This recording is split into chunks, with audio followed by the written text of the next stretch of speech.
తెలంగాణ రాష్ట్రంలో బడ్జెట్ సమావేశాలు స్టార్ట్ కాబోతున్నాయి. సర్కార్ మారిన తర్వాత ప్రవేశపెడుతున్నటువంటి ఫస్ట్ బడ్జెట్. సో అందరికీ కూడా ఎక్స్పెక్టేషన్స్ ఉంటాయి. ఒకవైపు దెన్ కాంగ్రెస్ వర్సెస్ బీఆర్ఎస్గా సీన్ మారిపోయింది. గత కొంతకాలంగా మాటల దాడి ఏ రకంగా ఉంటుందో మనం అందరం చూసాం. అండ్ నీళ్ల విషయంలో అయితే ఈ మధ్య కాలంలో ఎట్లాంటి ఫైట్ నడుస్తుందో కూడా చూసాం. సో ఇవన్నీ ఇంట్రెస్టింగ్గా మారబోతున్నాయి.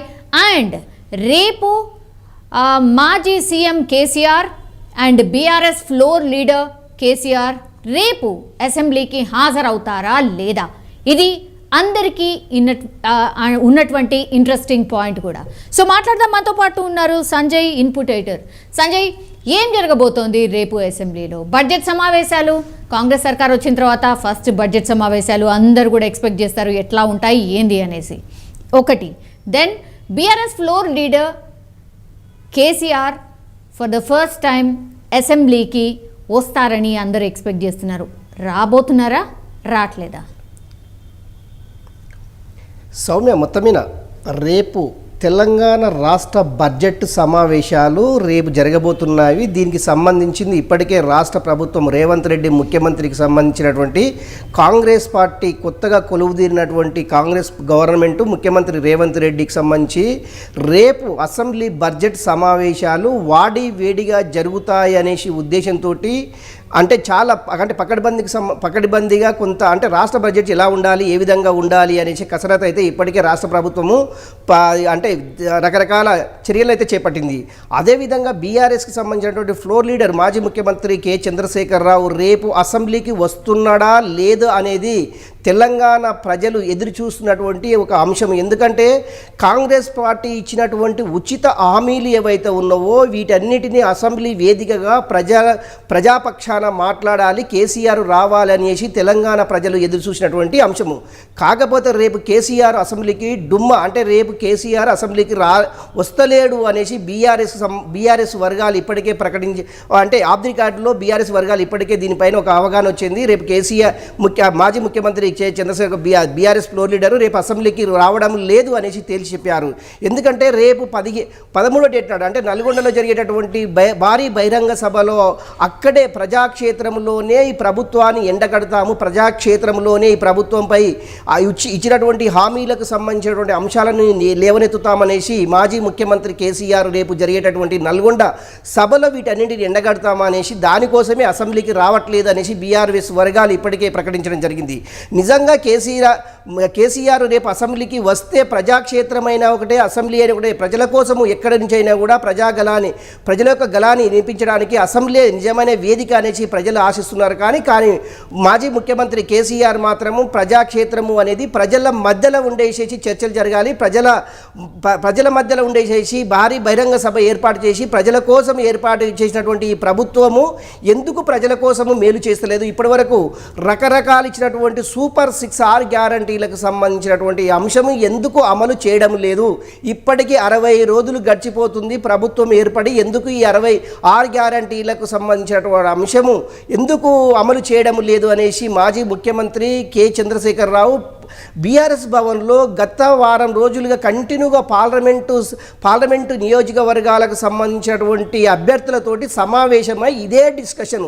రేపు జరిగేటటువంటి పార్లమెంటు ఎన్నికలు కూడా రాష్ట్ర ప్రభుత్వాన్ని అంటే ముఖ్యంగా కాంగ్రెస్ ప్రభుత్వం ఇచ్చినటువంటి ఉచిత హామీలు ప్రజలకు అందకపోవడానికి ఏంటి రీజను, ఎందుకు విఫలమైంది రాష్ట్ర ప్రభుత్వం అనే క్వశ్చనే కంటిన్యూగా దీనిపైన ఎక్కువ చాలాసేపు డిస్కషన్ జరిగింది. కాకపోతే ఒకటి, ఇప్పుడు కాంగ్రెస్కి సంబంధించినటువంటి మంత్రులు కానివ్వండి, కాంగ్రెస్కి సంబంధించినటువంటి నాయకులు కానివ్వండి, అదేవిధంగా ముఖ్యమంత్రి రేవంత్ రెడ్డి ఎవరేమైనా కూడా ఇది 100 రోజుల్లో ఈ సూపర్ 6 అంటే 6 గ్యారంటీలకు సంబంధించినటువంటి ఈ 6 గ్యారంటీలకు సంబంధించినటువంటి 100 రోజులు అంటే ఇంకా కూడా 40 రోజులు బ్యాలెన్స్ ఉంది. ఈ 40 రోజుల తర్వాత ఇప్పటికీ 2 అమలు చేశాము, ఇంకా 6టిని మేము ఈ 40 రోజుల్లో అమలు చేస్తామనేసి కాంగ్రెస్ ప్రభుత్వం చెప్పగానే వస్తుంది. ఏదేమైనా కూడా ఇక్కడ ప్రతిపక్షము కానీ రేవంత్ రెడ్డి ఆల్రెడీ సవాల్ చేశారు కదా, మీకున్నటువంటి డౌట్స్ ఏవైతే ఉన్నాయో రండి, అసెంబ్లీకి రండి, మీరు మాట్లాడండి, మేము మాట్లాడతాము, మీరు మాట్లాడండి, మేము మైక్ కూడా కట్ చేయము, మీరు ఎంతసేపు కావాలంటే అంతసేపు మాట్లాడచ్చు, నీళ్ల దోపిడీ అన్నటువంటి మాట పదే పదే ఇటువైపు నుంచి అటువైపు నుంచి మీ తప్పు ఉంది అంటే మీ తప్పు ఉంది అని, కేఆర్ఎంపీ కావచ్చు లేదంటే కాళేశ్వరంకి సంబంధించి కావచ్చు, ఇది నీటి ఇష్యూ చాలా పెద్దగా అయిపోయింది సంజయ్. సో దీని మీద 2 రోజులు చర్చిద్దాం రండి అనేటువంటి మాట సీఎం రేవంత్ రెడ్డి చెప్పారు. ఎందుకని బ్యాక్ స్టెప్ వేస్తున్నారు, మరి ఎందుకని వెళ్ళట్లేదు మాజీ CM KCR or floor leader of BRS party? Soumya, ఒకటి అసెంబ్లీలో అంటే ఫ్లోర్ లీడర్గా ఉన్నటువంటి కేసీఆర్ ఎందుకు అసెంబ్లీకి రావడం లేదు అనేది మనం ఇంతకుముందుకే డిస్కషన్ చేసుకున్నాం. ఎందుకంటే ప్రజాక్షేత్రంలోనే ఈ రాష్ట్ర ప్రభుత్వం అమలు చేయనటువంటి హామీలను ఎండగడతాము అనేసి మాజీ ముఖ్యమంత్రి కేసీఆర్ చెప్పడం అంటే బీఆర్ఎస్కు సంబంధించిన వర్గాలు ఇప్పటికే దీనిపైన ఒక క్లారిటీ చేసింది. కానీ ముఖ్యమంత్రి ఉన్నటువంటి రేవంత్ రెడ్డి అసెంబ్లీలో అంటే మీరు గతంలో చేసినటువంటి తప్పిదాలను అసెంబ్లీలోనే డిస్కషన్ చేద్దాము. అసెంబ్లీ అంటే ప్రజల కోసం ఎన్నుకోబడ్డటువంటి ప్రజాప్రతినిధులం అందరం అసెంబ్లీ వేదికగా చర్చలు జరిగితే వాటిని పరిష్కార దిశగా మనం అమలు చేయొచ్చు అనేసి ముఖ్యమంత్రి రేవంత్ రెడ్డి వీరికి ప్రతిపక్షాలకైనటువంటి హరీష్ రావు, కేసీఆర్ ఎవరైనా కానీ మీకు ఎంత సమయం కావాలంటే అంత సమయాన్ని మేము ఇచ్చిస్తాము, మీ మైకులు మీ గొంతులు నొక్కము అనేసి ముఖ్యమంత్రి రేవంత్ రెడ్డి దీనిపైన ఒక స్పష్టమైన ఆదేశాలు ఇవ్వడం జరిగింది. అదేవిధంగా స్పీకర్ కూడా రిక్వెస్ట్ చేసి స్పీకర్ని కూడా మీరు ప్రతిపక్షాలకు ఎంత సమయము వాళ్ళు అడిగితే అంత సమయాన్ని ఇవ్వండి అనేసి స్పీకర్ కూడా రిక్వెస్ట్ చేస్తామనేసి ముఖ్యమంత్రి రేవంత్ రెడ్డి చెప్పడం జరిగింది.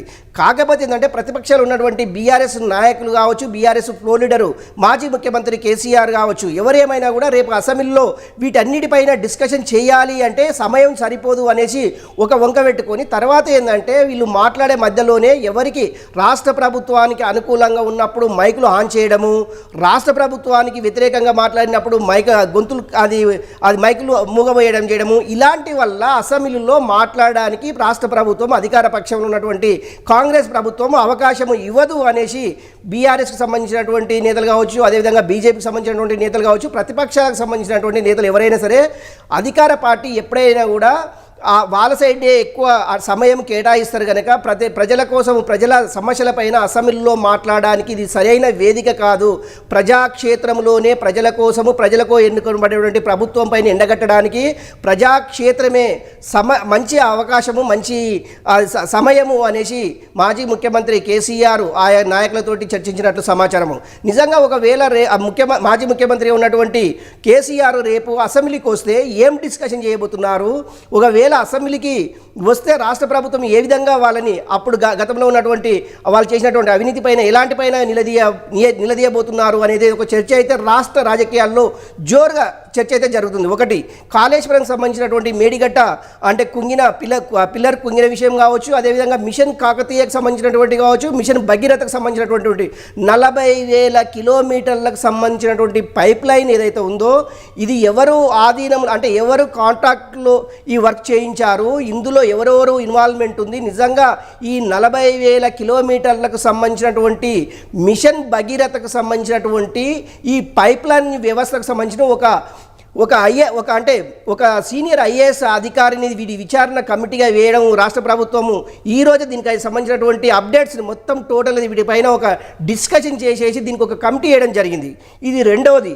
మూడవది ఏంటంటే గత ప్రభుత్వము చేసినటువంటి తప్పిదాలు అంటే మిషన్ భగీరథ కావచ్చు, మిషన్ కాకతీయ కావచ్చు, కాళేశ్వరం కావచ్చు, రకరకాల పైన అంటే నీటి దోపిడీని ఏ విధంగా చేయడము కేసీఆర్కు తెలిసినంత మరెవరికి తెలియదు అనేసి కాంగ్రెస్కి సంబంధించినటువంటి నాయకులు కావచ్చు, కాంగ్రెస్ ప్రభుత్వం కావచ్చు దీనిపైన తీవ్ర విమర్శలు చేస్తున్నారు. మొత్తం మీద బీఆర్ఎస్ ఇటు కాంగ్రెస్కు సంబంధించినటువంటి మాటల తూటాలు పేలిపోతున్నాయని చెప్పుకోవచ్చు. ప్రజలకు సమస్యలు పట్టించుకోకుండా రాష్ట్ర ప్రభుత్వము ప్రజా సమస్యలపై మాట్లాడకుండా బీఆర్ఎస్ తప్పించుకొని తిరుగుతున్నాం అనేసి మామూలు జనాలు అయితే వీటిపైన ఇటు రాష్ట్ర ప్రభుత్వం పైన ప్రతిపక్షం పైన విమర్శలు అయితే జోరుగా సాగుతున్నాయి. మనం చూస్తున్నాము అది డిజిటల్ మీడియాలో వీటిపైన రాష్ట్ర ప్రభుత్వం పైన ప్రతిపక్షం పైన తీవ్రమైనటువంటి చెక్కలు కొడుతున్నారని చెప్పుకోవచ్చు. నిజంగా రేపు జరిగేటటువంటి అసెంబ్లీ సమావేశాల్లో రాష్ట్ర ప్రభుత్వం అవలంబిస్తున్నటువంటి అంశాలు ఏంటిది, అదేవిధంగా ప్రతిపక్ష పాత్ర పోషిస్తున్నటువంటి బీఆర్ఎస్ ఎలాంటి ప్రశ్నలని రాష్ట్ర ప్రభుత్వం పైన ఒత్తిడి ఇవ్వడానికి ఎలాంటి వాటిని సిద్ధం చేసుకున్నారు అనేసి ఈ రెండింటి మధ్యలో రేపు వేడిగా అసెంబ్లీలో చర్చ జరిగే అవకాశం అయితే చాలా స్పష్టంగా కనిపిస్తుంది. ఏదేమైనా కూడా రాష్ట్ర ప్రభుత్వం పైన అన్ని డిపార్ట్మెంట్ల పైన ఒక ఎంక్వైరీ, ప్రతి డిపార్ట్మెంట్ పైన అయితే ఒక ఎంక్వైరీ కమిటీలు వేశాము. ఈ ఎంక్వైరీ కమిటీలు వచ్చేటటువంటి రిపోర్టు ఆధారంగానే ఆ నాయకుల పైన అధికారుల పైన యాక్షన్ ఉంటుందనేసి రాష్ట్ర ముఖ్యమంత్రి రేవంత్ రెడ్డి చెప్పాడు.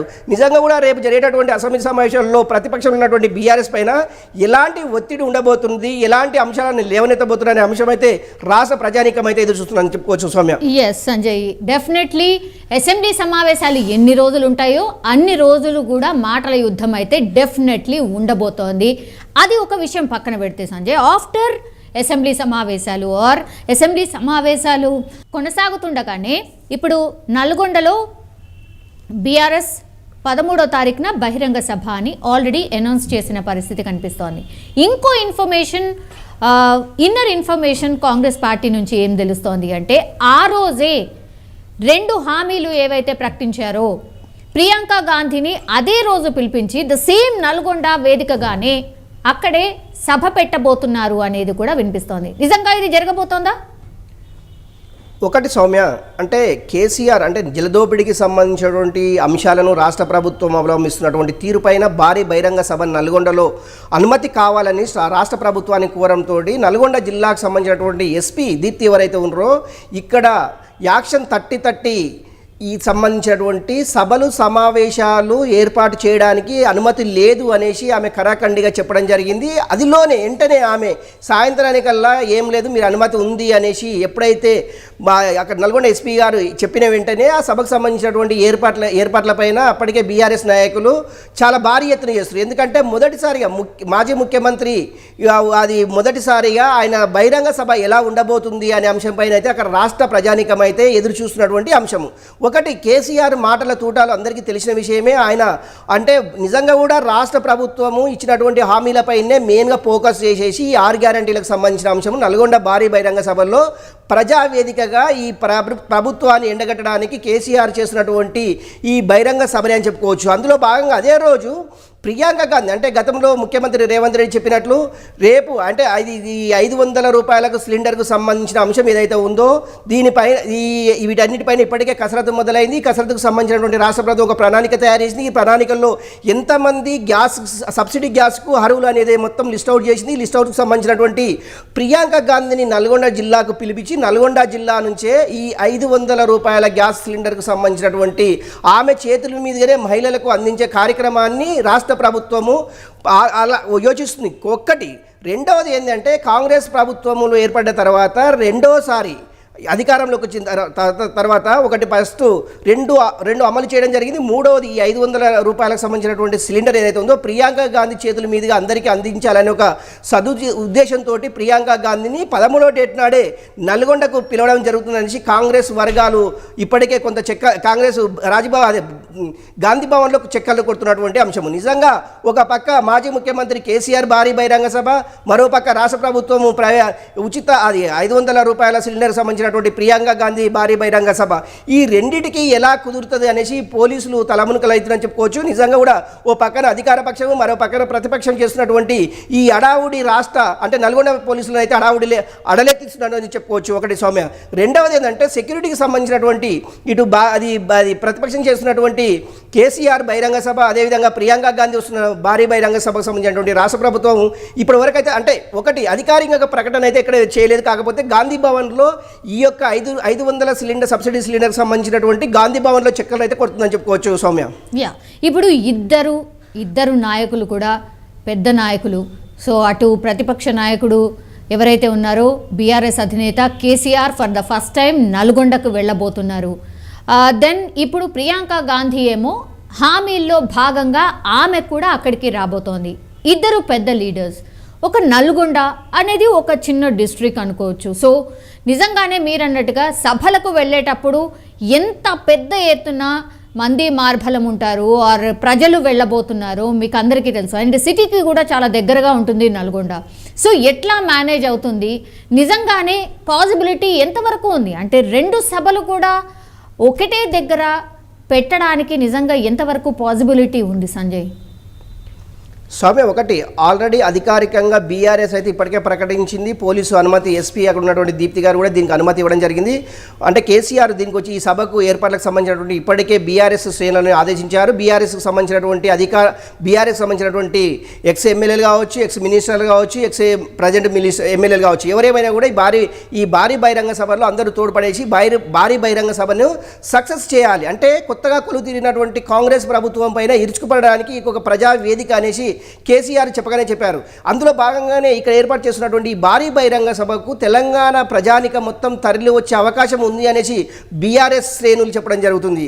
అదేవిధంగా కేసీఆర్ తలదన్నే విధంగా కేసీఆర్కు భిన్నంగా కేసీఆర్కు మాట్లాడినటువంటి మాటలకు భిన్నంగా ప్రియాంక గాంధీని పిలిపించేసి ఇంతకంటే 3 ఇంతలు ఎక్కువగా భారీ బహిరంగ ఏర్పాటు చేసి ఈ భారీ బహిరంగ సభల్లో ఎలాంటి విషయాలు మాట్లాడించాలి, ఎలాంటి హామీలను ఇప్పించాలి ప్రియాంక గాంధీతో ఒక వ్యక్తి అయితే, రెండవది ఏంటంటే ఈ 6 గ్యారంటీలకు మనం ఏదైతే ఇంతకుముందుకు మాట్లాడుకున్నట్టు సబ్సిడీ 500 సిలిండర్కి సంబంధించినటువంటి ఆమె చేతుల మీదుగా మహిళలకు అందించే కార్యక్రమాన్ని, ఈ 2 కార్యక్రమాలను ఇక్కడి నుంచే ప్రారంభించాలనేసి రేవంత్ రెడ్డి కాంగ్రెస్ పార్టీ ముఖ్యమంత్రి తెలంగాణ ముఖ్యమంత్రి ఉన్నటువంటి రేవంత్ రెడ్డి దీనిపైన ఒక ఫోకస్ అయితే చేశారు. కాకపోతే ఒకటి రాష్ట్ర ప్రభుత్వం నుంచి అధికారికంగా ఎలాంటి ప్రకటన అయితే విడుదల కాలేదు. కాకపోతే గాంధీ భవన్ చుట్టూ చెక్కలు అయితే కొడుతుంది. ప్రియాంక గాంధీ నల్గొండ రాబోతున్నారు 13వ డేట్ నాడు.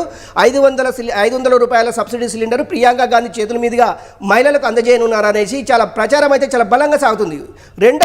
మూడవది ఏంటంటే పార్లమెంటు ఎన్నికలు రాబోతున్నాయి. పార్లమెంటు ఎన్నికలకు సంబంధించింది కూడా ఈ బహిరంగ సభ ద్వారానే చూసినవా. కాంగ్రెస్ ప్రభుత్వం అధికారంలోకి వచ్చి 60 రోజుల్లోనే ఇచ్చినటువంటి 6 గ్యారంటీలకు ఇప్పటికీ 3 అమలు చేశాము. 4వది నిరుద్యోగులకు ఉద్యోగ అవకాశాలు సుమారు 15,000 కానిస్టేబుల్లకు సంబంధించినటువంటి నోటిఫికేషను రేపు 15వ డేట్ నాడు రిలీజ్ కాబోతుందనేసి టీఎస్పీసీకి సంబంధించినటువంటి వర్గాలు కూడా ఒక ప్రకటన అయితే విడుదల చేసే అవకాశం ఉంది. ఏదేమైనా కూడా రాష్ట్ర ప్రభుత్వం ఇప్పించినటువంటి 6 గ్యారంటీలకు సంబంధించినటువంటి 4 గ్యారంటీలను ఈ యొక్క ప్రియాంక గాంధీ చేతుల మీదుగానే ఇచ్చాము అనేది చెప్పియడం ఒకటి. నాలుగవది ఏంటంటే రైతు రుణమాఫీ కావచ్చు, రైతు బంధు కావచ్చు, వీటిపైన కూడా అక్కడి నుంచి ఒక ప్రకటన చేసేసి అదే రోజు రైతు అకౌంట్లలో రైతు బంధుకు సంబంధించినటువంటి డబ్బులని కూడా జమ చేసే అవకాశం అక్కడే రైతులకు మెసేజ్ రూపకంగా ప్రకటించే అవకాశం అయితే చాలా స్పష్టంగా ఉంది.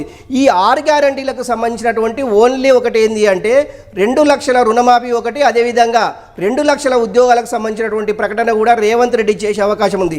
ఈ 2 లక్షల ఉద్యోగాలకు సంబంధించినటువంటి ప్రకటన ఏ విధంగా ఉండబోతుంది, 2 లక్షల రుణమాఫీకి సంబంధించినటువంటి ప్రకటన ఏ విధంగా ఉండబోతుంది అని తెలంగాణ ప్రజానికం అయితే ఎదురు చూస్తుంది. సౌమ్య, ఆల్ రైట్ సంజయ్, మొత్తం మీద అది రేపటి నుంచి అయితే అసెంబ్లీ సమావేశాలు స్టార్ట్ కాబోతున్నాయి. మరి బీఆర్ఎస్ ఫ్లోర్ లీడర్ కేసీఆర్ హాజరవుతారా లేదా అని అంటే చాలా మట్టుకైతే హాజరు కాకపోవచ్చు అనేదైతే మనకు ఉన్నటువంటి ఇన్ఫర్మేషన్. అండ్ ఆ తర్వాత నెక్స్ట్ జరిగే నల్గొండ బహిరంగ సభలో అంటే 13th రోజు ఏదైతే బహిరంగ సభ బీఆర్ఎస్ పార్టీ ప్లాన్ చేసిందో ఫస్ట్ అనుమతి లేదన్నారు, ఆ తర్వాత అనుమతి ఇచ్చేసాము, సో మీ ఏర్పాట్లు మీరు చేసుకోండి అన్నటువంటి మాట చెప్పారు. సో దీంట్లో కూడా ఒక స్ట్రాటజీ ఫాలో కాబోతోంది కాంగ్రెస్ పార్టీ. అదే రోజు ప్రియాంక గాంధీని తీసుకొచ్చి అక్కడే బహిరంగ సభ ఏర్పాటు చేయాలి అనేది డిసైడ్ చేసుకున్నట్టుగా ఒక వార్తనైతే వినిపిస్తోంది.